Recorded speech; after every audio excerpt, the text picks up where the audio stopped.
केदारनाथ को क्यों कहते हैं जागृत महादेव? 2 मिनट की ये कहानी रोंगटे खड़े कर देगी।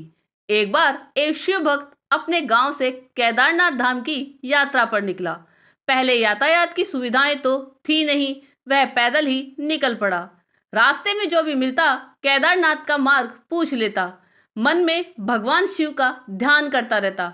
चलते चलते उसको महीनों बीत गए। आखिरकार एक दिन वह केदारनाथ धाम पहुंच गया।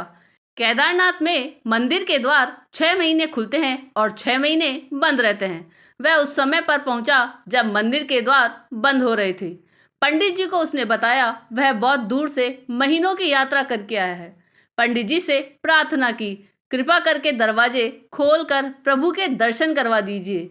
लेकिन वहां का तो नियम है, एक बार बंद तो बंद, नियम तो नियम होता है। वह बहुत रोया, बार बार भगवान शिव को याद किया कि प्रभु बस एक बार दर्शन करा दो। वह प्रार्थना कर रहा था सभी से, लेकिन किसी ने भी नहीं सुनी। पंडित जी बोले, अब यहाँ 6 महीने बाद आना। 6 महीने बाद यहाँ के दरवाजे खुलेंगे। यहाँ 6 महीने बर्फ और ठंड पड़ती है और सभी जन यहाँ से चले गए। वह वहीं पर रोता रहा। रोते रोते रात होने लगी। चारों तरफ अंधेरा हो गया, लेकिन उसे विश्वास था अपने शिव पर कि वो जरूर कृपा करेंगे। उसे बहुत भूख और प्यास भी लग रही थी। उसने किसी की आने की आहट सुनी।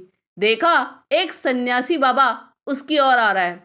वह सन्यासी बाबा उसके पास आया और पास में बैठ गया। पूछा, बेटा कहाँ से आए हो? उसने सारा हाल सुना दिया और बोला, मेरा आना व्यर्थ गया। बाबा जी ने उसे समझाया और खाना भी दिया और फिर बहुत देर तक बाबा उससे बातें करते रहे। बाबा जी को उस पर दया आ गई। वह बोले, बेटा मुझे लगता है सुबह मंदिर जरूर खुलेगा, तुम दर्शन जरूर करोगे। बातों बातों में इस भक्त की न जाने कब नींद आ गई। सूर्य के मध्यम प्रकाश के साथ भक्त की आंख खुली। उसने इधर उधर बाबा को देखा, किंतु वह कहीं नहीं थे। इससे पहले कि वह कुछ समझ पाता, उसने देखा पंडित जी आ रहे हैं अपनी पूरी मंडली के साथ। उसने पंडित जी को प्रणाम किया और बोला, कल आपने तो कहा था मंदिर 6 महीने बाद खुलेगा और इस बीच कोई नहीं आएगा यहाँ, लेकिन आप तो सुबह ही आ गए। पंडित जी ने उसे गौर से देखा, पहचानने की कोशिश की और पूछा, तुम वही हो जो मंदिर का द्वार बंद होने पर आए थे, जो मुझे मिले थे? 6 महीने होते ही वापस आ गए? उस आदमी ने आश्चर्य से कहा, नहीं, मैं कहीं नहीं गया। कल ही तो आप मिले थे। रात में मैं यहीं सो गया था, मैं कहीं नहीं गया। पंडित जी के आश्चर्य का ठिकाना नहीं था।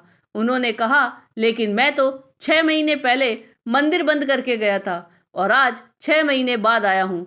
तुम 6 महीने तक यहाँ पर जिंदा कैसे रह सकते हो? पंडित जी और सारी मंडली हैरान थी। इतनी सर्दी में एक अकेला व्यक्ति कैसे 6 महीने तक जिंदा रह सकता है? तब उस भक्त ने उनको सन्यासी बाबा के मिलने और उसके साथ की गई सारी बातें बता दी कि एक सन्यासी आया था, लंबा था, बड़ी बड़ी जटाएं, एक हाथ में त्रिशूल और एक हाथ में डमरू लिए, मृगशाला पहने हुए था। पंडित जी और सब लोग उसके चरणों में गिर गए। बोले, हमने तो जिंदगी लगा दी, किंतु प्रभु के दर्शन ना पा सके। सच्चे भक्त तो तुम हो। तुमने तो साक्षात भगवान शिव के दर्शन किए हैं। उन्होंने ही अपनी योग माया से तुम्हारे 6 महीने को एक रात में परिवर्तित कर दिया, कालखंड को छोटा कर दिया। यह सब तुम्हारे पवित्र मन, तुम्हारी श्रद्धा और विश्वास के कारण ही हुआ है। आपकी भक्ति को प्रणाम। जय श्री महाकाल। आपको ये कहानी कैसी लगी यह कमेंट करके जरूर बताइएगा। चैनल पे नए हो तो सब्सक्राइब जरूर कीजिएगा। जय जय श्री राधे।